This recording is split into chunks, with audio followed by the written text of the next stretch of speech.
In this video, I'm going to show you on how you can change the requester of a ticket in Zendesk. So, without further ado, let's begin. First, open your web browser and go to zendesk.com and log in to your Zendesk account. Now, once you're inside the main dashboard, you should see this on your screen. On the left panel, you should see the view icon right here. This is where you can access all of your tickets right here as you can see. Now, click one of the tickets, especially the one that you want to change the requester on.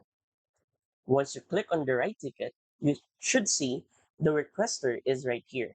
This is the current requester of this ticket. So, how do we change it?